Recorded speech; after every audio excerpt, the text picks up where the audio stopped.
మా అమ్మ నాన్న ఇలా మా అమ్మ ఇలా చేస్తుందని నువ్వు బాధపడకు, ఇప్పటికైనా వాళ్ళు ఇది చేస్తారని చెప్పి అంకుల్ కూడా నాకు అలా సపోర్ట్. కానీ ఇవాళ నిజంగా అంకుల్ అన్న మాట ఇవాళ వాస్తవమైంది. నేను ఫంక్షన్కి వెళ్ళినప్పుడు కూడా అప్పుడు పసుపు తాడు వేసుకుని వెళ్ళేదాన్ని. అంటే కొంచెం ఉన్నవాళ్ళు ఇదిగా ఉన్నప్పుడు కూడా పసుపు తాడు వేసుకురాకపోతే కొంచెం గిల్ట్ తాడు ఏదన్నా వేసుకుని రావచ్చు కదా. అప్పటి నుంచి ఇప్పటి వరకు కూడా నాకు 250, 300 నా శారీ ఏదైనా సరే. ఇంకా అంతకు మించి అయితే కసి పట్టుదల. మేము ఇక్కడి నుంచి వచ్చాం, మేము కూడా పైకి రావాలి అని కష్టపడి పైకి వస్తాం. ఒకటి ఒకరి మాటకి ఒకరు విలువిస్తారు, ఒకరి నిర్ణయాలకి ఇంకొకరు గౌరవిస్తారు. ఆ రోజున అలా ఏడ్చినప్పుడు కూడా అంకులు కనీసం అనేవాళ్ళు ఎన్నైనా అంటారే, మన జీవితం అంటే మనకు తెలుసు. కానీ అలా ఏడుస్తుంటే కూడా నా కన్నీళ్ళు తుడిచి అంకుల్ అంటే అంకుల్ కూడా ఉన్నారు. నన్ను అలా అన్నప్పుడు ఏమనేవారు? పసుపు తాడు వేసుకుని రాకపోతే గిల్టీ తాడని వేసుకుని రావచ్చు కదా. నేను ఊరుకునేవాడిని కాదు, గిల్టీ తాడు రోల్ మోడల్ కొంటే ఊరుకునేవాడిని కాదు. అది అట్లా అన్నప్పుడు ఎందుకు సంపాదించుకుని కొనుక్కున్నాం, ఇవాళ అన్ని సమకూర్చాను. మరి ఇంత చేస్తున్నారు కదా, ఎప్పుడైనా ఫ్యామిలీకి నేను టైం ఇవ్వలేకపోతున్నానే, నా కుటుంబంతో బయటికి వెళ్ళలేదు ఎప్పుడు ఉండదు అట్లా. ఎందుకంటే సంవత్సరానికి ఒక్కసారి మాత్రము టూర్లు అంటే విడిగా బయటకి ఎక్కడికంటే వెళ్ళాం. దేవుడి గుళ్ళు అంటే పిచ్చి మాకు అందరికీ కూడా. దేవుడి గుళ్ళకి మాత్రమే సంవత్సరానికి ఒకసారి, ఒక వారం రోజులు 10 రోజులు. ఇప్పుడు ఆల్మోస్ట్ అన్ని తిరిగాం.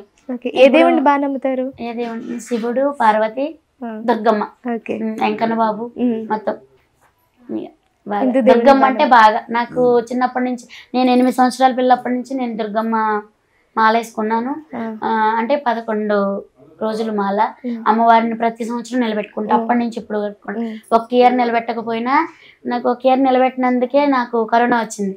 అంటే అది ఒక మూఢ నమ్మకం ఏమో తెలియదు, కానీ వాళ్ళ సపోర్ట్ కూడా నాకు ఉంది, వాళ్ళ దీవెనలు కూడా.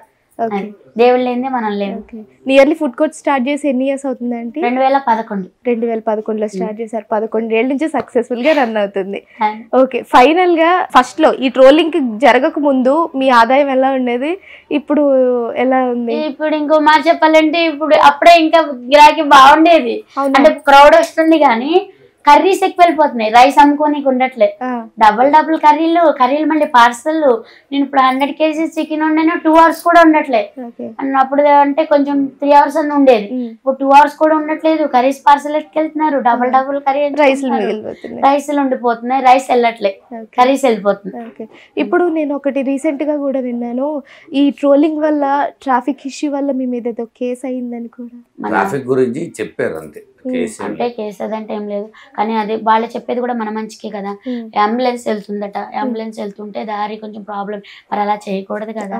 తప్పని ఒప్పుకోవాలి కదా, దానివల్ల మరి ప్రాబ్లమే కదా. మరి అది కోప్పడినా మనం తీసుకోవాలి. అది నేను పబ్లిక్ కూడా ఒకటే చెప్తాను, మన వల్ల ఇంకొకళ్ళు సఫర్ అవ్వకూడదు, ఇంకొకళ్ళు ఇబ్బంది పడకూడదు. ట్రాఫిక్ కూడా కొంచెం అటు పక్కన కొద్దిగా, ఎందుకంటే ఫుట్పాత్ మీద బతుకుతున్నాం కదా మనం. మీరు కానీ ఇంతమంది నాకు సపోర్ట్ చేస్తున్నందుకు కూడా చాలా ఆనందంగా ఉంది. నేను ఫుట్పాత్ మీద వాళ్ళని కూడా ఇంత ఎంకరేజ్ చేస్తారా, ఇంతలా ఇచ్చేస్తారా అనే దానికి నిజంగా నేను చాలా అంటే చాలా, నాకులాగే ఇంకా చాలా మంది ఉన్నారు, వాళ్ళకు కూడా ఇలాగే ఉండాలని కోరుకుంటున్నాను.